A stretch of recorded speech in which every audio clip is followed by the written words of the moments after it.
O profundo olhar de Deus. Reflexão baseada em Isaías, capítulo 1. Ouçam, ó céus, escute, ó terra, pois o Senhor falou. Criei filhos e os fiz crescer, mas eles se revoltaram contra mim. O boi reconhece o seu dono, e o jumento conhece a manjedoura do seu proprietário. Mas Israel nada sabe, o meu povo nada compreende. Ah, nação pecadora, povo carregado de iniquidade, raça de malfeitores, filhos dados à corrupção, abandonaram o Senhor, desprezaram o Santo de Israel e o rejeitaram. Por que continuarão sendo castigados? Por que insistem na revolta? A cabeça toda está ferida, todo o coração está sofrendo. Da sola do pé ao alto da cabeça não há nada são, somente machucados, vergões e ferimentos abertos que não foram limpos, nem enfaixados, nem tratados com azeite. Para que vocês me oferecem tantos sacrifícios? Pergunta o Senhor. Eu estou cansado dos holocaustos, de carneiros e da gordura de novilhos gordos. Não tenho nenhum prazer no sangue de novilhos, de cordeiros e bodes que vocês trazem para mim. Quando virdes comparecer na minha presença, quem lhes pediu que pusessem os pés nos meus átrios? Lavem-se, limpem-se, removam suas más obras para longe da minha vista. Parem de fazer o mal, aprendam a fazer o bem, busquem a justiça, acabem com a opressão, lutem pelos direitos do órfão, defendam a causa das viúvas. Então venham e vamos refletir juntos, diz o Senhor.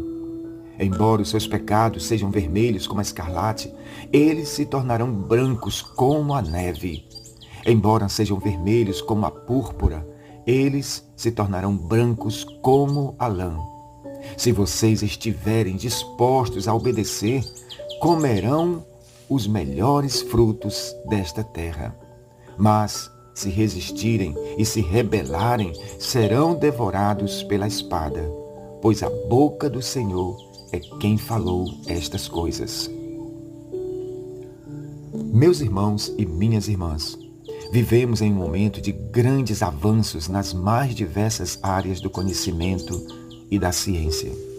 Nesses últimos 100 anos de nossa era, a medicina avançou nos seus tratamentos, recursos e aparelhos sofisticados para detectar e diagnosticar as mais diversas enfermidades que assolam o ser humano. Contudo, nenhum aparelho criado é capaz de fazer ou realizar um diagnóstico tão profundo e preciso da alma do ser humano quanto o próprio Deus que o criou. O olhar profundo de Deus é capaz de desnudar nossa alma, pensamentos mais íntimos, como disse o rei Davi: Senhor, tu me sondas e me conheces. Tu sabes o meu assentar e o meu levantar. De longe entendes o meu pensamento, cercas o meu andar e o meu deitar, e conheces todos os meus caminhos. Não havendo ainda palavra alguma na minha língua, eis que tu, ó Deus, conheces toda.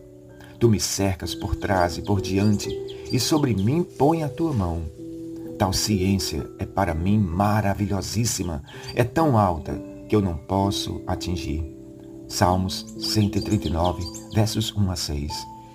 Somente o olhar profundo de Deus é capaz de penetrar nos porões mais íntimos da alma humana e discernir todas as coisas, como disse o escritor aos Hebreus. Porque a palavra de Deus é viva e eficaz, e mais penetrante do que qualquer espada de 2 gumes. Penetra até a divisão da alma e do espírito e das juntas e medulas, e é apta para discernir os pensamentos e intenções do coração. Hebreus 4, versos 12. Meus irmãos e minhas irmãs, Aqui nesse texto do profeta Isaías, é exatamente isso o que o Deus eterno está fazendo com seu povo e, consequentemente, com toda a raça humana. Ele está realizando um diagnóstico preciso, perfeito e justo. Todo o capítulo pode ser resumido numa única frase: o profundo olhar de Deus é capaz de expor claramente qual é a nossa enfermidade, a fim de trazer o remédio adequado a ser administrado. Vejamos como o Espírito Santo colocou na boca do profeta Isaías este diagnóstico tão preciso e claro, bem como apontou a cura para as mazelas causadas pelo pecado. Em primeiro lugar, o Deus eterno nos chama para ouvir a sua palavra. Ouçam, ó céus, escute, ó terra, pois o Senhor falou. Este é o primeiro e mais importante passo que todos nós devemos dar se quisermos de fato sermos curados pelo nosso Deus. Dar ouvidos às suas palavras é algo tão importante quanto respirar o próprio ar. Ouvir aqui é muito mais do que simplesmente usar o aparelho auditivo. Ouvir carrega a ideia de abrir o coração e a alma.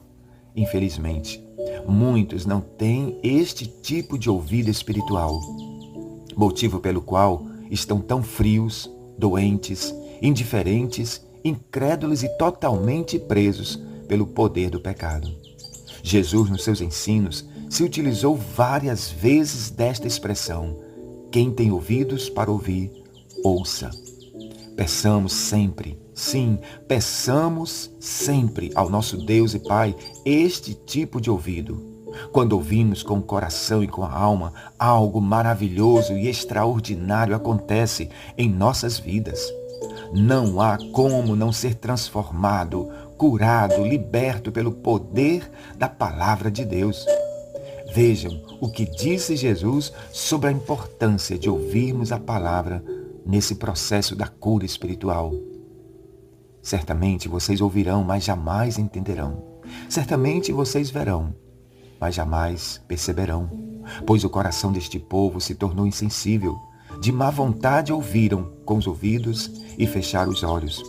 Se assim não fosse, poderiam ver com os olhos, ouvir com os ouvidos, entender com o coração, converter-se, e eu os curaria completamente de vossas enfermidades da alma. Mateus 13, versos 14 a 15.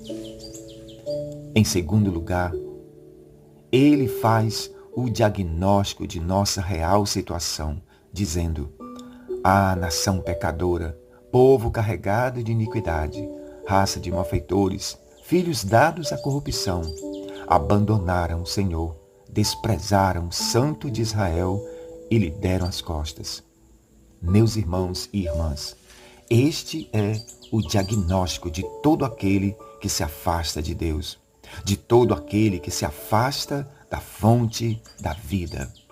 Percebam que o Deus eterno nos confronta com os nossos pecados no sentido de nos levar a uma profunda reflexão e arrependimento.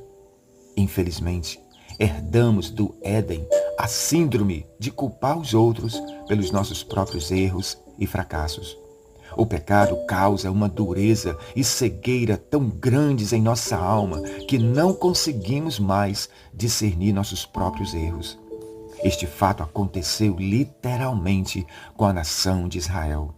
E o mesmo acontece com todos nós que nos afastamos de Deus. Isaías nos informa que mesmo diante deste diagnóstico tão triste, eles continuavam realizando os cultos, os sacrifícios, os louvores e a adoração. Vejam como o pecado cega os nossos olhos espirituais a ponto de não mais percebermos ou discernirmos a vontade de Deus. Esta mesma realidade ainda continua acontecendo em nossos dias. Na seara cristã, há muitos que se chegam a Deus de qualquer forma e maneira, sem santidade e sem temor e sem obediência. O que importa são os gritos, os aplausos e os holofotes. Diante deste quadro e diagnóstico divino, ouçamos as palavras de Deus, que disse: chega de holocaustos de carneiros e da gordura de novilhos gordos. Não tenho nenhum prazer no sangue de novilhos e de cordeiros e de bodes. Quem lhes pediu que pusesse os pés nos meus átrios? Lavem-se, limpem-se, removam suas más obras para longe da minha vista. Parem de fazer o mal. Jesus, na sua carta enviada à igreja de Laodiceia, fez a seguinte advertência e conselho. Tu dizes: rico eu sou e estou enriquecido, e de nada tenho falta. E não sabes que és um desgraçado, miserável, pobre, cego e nu? Aconselho-te que de mim compres ouro provado no fogo, para que te enriqueças, roupas brancas para que vistas e não apareça a vergonha da tua nudez, e que unjas os teus olhos com colírio para que vejas. Apocalipse 3, versos 17 a 18. Por fim, o Deus eterno nos chama ao arrependimento, dizendo: venham, vamos refletir juntos, diz o Senhor. Embora os seus pecados sejam vermelhos como a escarlate, eles se tornarão brancos como a neve. Embora sejam vermelhos como a púrpura, eles se tornarão brancos como a pura lã. Este é o maior e mais abençoado chamado de Deus para cada um de nós, um chamado à reflexão e ao arrependimento. Este é um chamado urgente e condicional, pois depende da vontade humana de querer atender ou não. Pois o próprio Deus disse: se vocês estiverem dispostos a obedecer, comerão os melhores frutos desta terra. Chamado semelhante fez Jesus quando esteve neste mundo, dizendo: vinde a mim todos que estáis cansados e sobrecarregados, e eu vos aliviarei.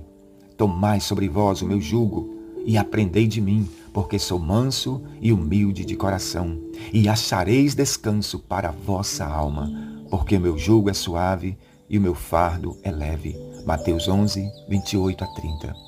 Quanto ao mais, meus irmãos e irmãs, que sejamos sempre firmes na presença de Deus, que sejamos sempre constantes na sua palavra e no temor, ouvindo o seu diagnóstico. Por fim, que sejamos sempre abundantes na sua obra, sabendo que no Senhor o nosso trabalho não é vão, mas que teremos um grande e maravilhoso galardão na eternidade, a vida eterna. Que a graça do Senhor Jesus, o grande amor do Pai e as consolações do Espírito Santo estejam com todos nós, não só hoje, mas para todos sempre. Amém.